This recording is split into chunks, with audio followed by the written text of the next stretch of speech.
Offense aplenty in Santa Clara. Late in this game, Brock Purdy down 6, a bad INT over the middle. Kirby Joseph jumping one from a high safety look, take another look, and that was a big moment because they turn it into points in the form of the star running back, Jahmyr Gibbs. Gibbs finishing with 18 totes for a $117. And this touchdown to salt it away. The Lions 14-2 and back into the 1 seed, primed for a meeting in Week 18 for all the marbles with the Vikings. Let's get into it. Joe Musso alongside Bryant, McFadden, Ryan Wilson joining the conversation as well. Gentlemen, I'm sitting there watching that football game, us together, and we're trying to have a conversation about the Lions defense and where it might be deficient, and just touchdown, first down, touchdown. They keep matriculating down the field. They keep splashing big plays. Do your eyes go to the offense or defense first here on Detroit, Mac? Well, offensively, they were outstanding. When you look at only having 13 points in the first half and then an explosion of points in the second half led by Jared Goff, he was unbelievable. I mean, this is a team, when you look at Jared Goff, he's finished with over 300 yards, 3 total touchdowns. Ryan, they had 264 yards in 2 quarters in the second half of total offense. That's dominating numbers. Those are dominating numbers. Not to mention in the red zone, they were 5 for 5 in the red zone. So when you look at what they needed to do, and also too knowing when you're playing with so many injuries on the defensive side, it puts more pressure on your offense. And I was a bit concerned about seeing the offense press, understanding and knowing they had some issues defensively because of injuries. Jared Goff was able to handle that said pressure. Sam Laporta, Amon-Ra St. Brown, J-Mo Williams, everyone on the offense did a phenomenal job in getting things going. And then the defense came to the party. When you look at Kirby Joseph, he's one of the best ball-hawking safeties in the National Football League. And he's one of the few guys on that defense who was a day one starter, who's healthy enough to be on the football field right now, and he lived up to the billing. That's right, B-Mac. No Aiden Hutchinson, no Alex Anzalone, no John Kaminsky. And I know Joe is worried about the defense with the Lions as we sit here. But the offense said, don't worry, I got you. And I'm actually really impressed with this win for a couple of reasons. You guys talked about the offense, but they traveled out west. They played a pretty tough game, and a game that really didn't matter. They could have decided, Dan Campbell, to sit the starters and just come out Week 18 and go toe-to-toe with the Minnesota Vikings in a game that will decide the division, whether they had won or lost tonight in San Francisco. But instead, we saw Aaron Glenn in that defense take a punch after punch in the first half, and Jared Goff said, I got you. Jahmyr Gibbs said, I got you. Jameson Williams said, I got you. And Ben Johnson, I suppose more than anyone else, said, I got you. And Dan Campbell said, look, we are not going to take it easy. We're not going to rest our starters. And sometimes what happens when you do that, B-Mac, you know this, when you rest your starters before the season's over, it's hard to get back in the form that you were in when you were having success. So I give the Lions a ton of credit. It was a very ugly win on one side of the football, but you pointed out Kirby Joseph got hot when they needed him to.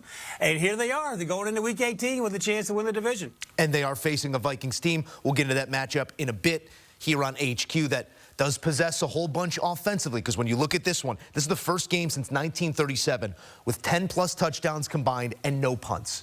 They couldn't get off the field if not for those interceptions, Mac. To be turnover dependent this time of year, if you're causing the turnovers, that's a great thing, but if you're not taking the ball away, do you have reservations and worries about this Lions team in playoff football? Yes, I do, because of the turnovers that led to extra possessions for their offense, and they cashed in. But outside of that, you know, there were some issues for their defense in getting necessary stops. When you look at the beast of an offense they're going to see next week, Sam Darnold has been playing better football than Brock Purdy. The entire offense in the Minnesota Vikings, they've been playing better than the San Francisco 49ers. And that's why San Francisco, they're sitting below 500 in an overall win-loss record. And that is a Brock Purdy that just went for 377, a career high in passing yards, 475 yards by the San Francisco offense, Mac. So how do you scheme it up when you're looking at a Vikings team, or maybe down the road looking at an Eagles team, if this is the personnel? Yeah, well, first and foremost, the big task is the Minnesota Vikings. The one luxury the Detroit Lions have at their disposal can be the same luxury for the Minnesota Vikings. Ryan, Joe, they're playing against a divisional team. So both sides know each other extremely well. This won't be a situation where you're not prepared. You see them twice a year. You know what they're going to do. You know their personnel. And that could be a luxury for the Detroit Lions, especially on the defensive side, where they're dealing with so many injuries. But also, too, at this point in the season, it's safe to say They're used to the injuries. They're used to the guys that have filled in for some of the day one starters that are no longer there. So when it comes to this game next week, it's about which team is going to play tougher for longer, which team is going to execute better, which team is going to play clean football. Because in terms of tricking you and just out-scheming you, you don't usually see those things happen in divisional games, especially in the final week of the season. Lions have 6 starters on IR. That's troubling, no doubt about it. But the other luxury that you talked about there, B-Mac and Joe, even if they lose, and this goes for the Vikings as well, you'll be the 5th seed, and you're going to either travel and play the Buccaneers or the Falcons. And while Baker Mayfield's red hot, we don't know who this Falcons team is. So there are worse fates than having to worry about the Philadelphia Eagles just yet, whether you win or lose this game. And maybe that's an opportunity to get healthy as well. Obviously, Dan Campbell and the Lions have every intention of winning that football game, and they're going to let Jared Goff do the things that he does so well. But even if you lose, the consolation prize, even if they won't say it out loud, is that there are worse fates than facing the winner of the NFC South in round 1. I know this will not be a normal 5 seed in whoever loses that game, but a 5 seed has only made it to Super Bowl Sunday 3 times in NFL history. Super Bowl Sunday is often played between 1 seeds. And I'll say this, you know, in terms of if Detroit loses to the Minnesota Vikings next week, it would feel like a disappointment if they are sitting in the 5th spot. And here's why.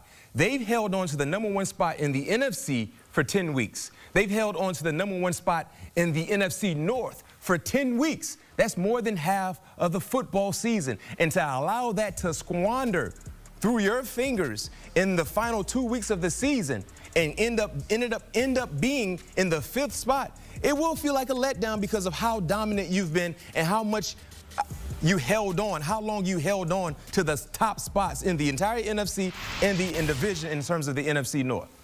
It's going to be interesting to see that game and watch it play out and all the trickle down from it. But back to the here and now, the San Francisco 49ers, they suffer a loss. This is a season to forget, but still plenty memorable within this game for Brock Purdy, who shows you the high highs and then in the biggest moments again, shows you the lows. Purdy, 9 touchdowns to 15 interceptions in his career when tied or trailing in the second half. Great with a lead, but when chasing, he continues to beg the question of, is this the guy? And I know your answer, Mac, and this is not the game singularly that's going to define this one way or another, but is this the biggest problem that San Francisco has on their hands right now? A quarterback that hasn't showed you yet that he can do this in this moment and is due for a contract.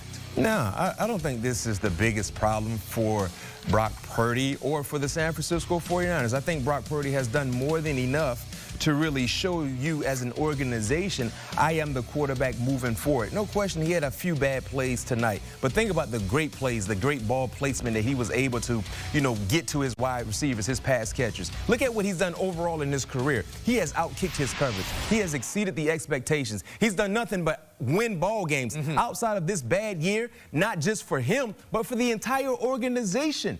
But when you look at what Brock Purdy has done since becoming Mr. Irrelevant, earning a job. Remember, it wasn't like this was given to him. He earned his stripes there. And because of where he currently sits, getting close to that negotiating timeline in his contract, whatever his value is or the market says his price is, it is. It is what it is. Because if you cannot tell me option B is better than option A, you better keep option A around. Right, and that's the same conversation, B-Mac, we have when fans want to fire coaches. Well, who's the backup plan? And by the way, those 2 interceptions, the first one was an overthrow, and the second one, I'll give him the benefit of the doubt, just getting fooled, and a great job by Kirby Joseph. But the overall point is the one that B-Mac's making. In a lot of cases, Brock Purdy has saved Kyle Shanahan and John Lynch from themselves. They're the ones that traded up to number 3 to take Trey Lance. And look, we don't talk a lot about Trey Lance because of Brock Purdy. And if you don't want to pay him, as B-Mac notes, well, good luck to you, because someone's going to pay Brock Purdy. And I would just say this to finish up. If you want to get an idea maybe in the crystal ball of what Brock Purdy's future looks like, look across the sidelines at what Jared Goff did. He struggled with the Rams. Yes, they got to the Super Bowl, so did Brock Purdy. And then he caught fire when he got to the right place for him. I think Brock Purdy's in the right place, but with all the injuries, it's hard to ding him for how this season's gone. In fact, I give him credit for getting as far as he did and playing as well as he did under such circumstances. You get a Monty, you get a Gibbs, you get an Amon-Ra, you get a J-Mo, and you get a good chance. That's what this Lions team has moving forward. All 4 of those players over 1,000 yards this season, the first team in NFL history to do that with 2 running backs and 2 wide receivers. Going to be a tough offense to stop, and that is the task now for those Minnesota Vikings. We'll dig into that matchup on the other side of a quick break. Ryan Wilson, Bryant McFadden, we appreciate the insight here on the finishing touches of Week 17. Straight ahead, we look into that matchup that'll decide the 1 seed in the NFC.